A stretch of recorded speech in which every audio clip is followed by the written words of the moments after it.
ज़्यादा करें तो फिर सोमवार को क्या करेंगे? 2 दिन का अल्टीमेट दिया था साहब। वो तो मैंने कॉलेज में दे दिया है, मुझे उसका था जो ये जानकारी भी है कि नहीं आपको? बच्चे 10 दिन से धरने पे बैठे हुए हैं और उन्होंने फ़ोन पे लगातार 2 से 3 दिन तक यहाँ पे ये बच्चों में से फ़ोन आया था मेरे पे कि एमएलए साहब आप भी हमारे धरने में आओ और हमारी जो दिक्कत है उसको सुनो।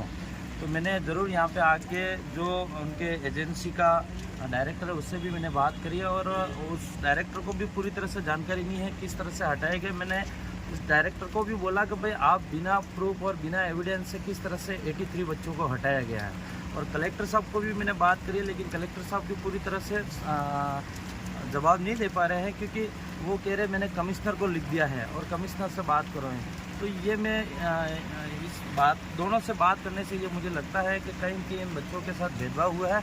मैं उन बच्चों को पूरी तरह से समर्थन कर रहा हूँ और यहाँ पे भी उन बच्चों को अगर न्याय नहीं मिलता है तो ये बात विधानसभा तक भी ले जाएंगे। और इस बात को लेकर मैंने सीएम को जब मिला था मेरा पर्सनल काम को लेके उस समय भी मैंने सीएम साहब से बात करी थी लेकिन सीएम साहब को जानकारी लेने के बाद जानकारी में डालने के बाद उन्होंने भी यहाँ का ग्राउंड लेवल का फीडबैक मांगा था लेकिन पूरी तरह से सीएम साहब को भी जानकारी सही तरह से यहाँ की नहीं मिल पाई।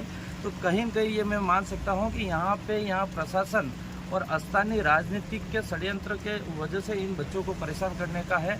कहीं कहीं व्यक्तिगत इन बच्चों को टारगेट किया जा रहा है।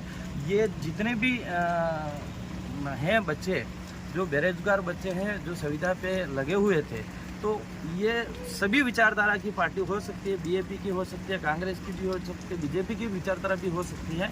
लेकिन उनके साथ जिस तरह से बीजेपी जो परेशान करने का षड्यंत्र रचा रही है इस तरह से नहीं होना चाहिए और हम पूरी तरह से उन बच्चों को सहयोग करेंगे और न्याय दिलाने का पूरा प्रयास करेंगे।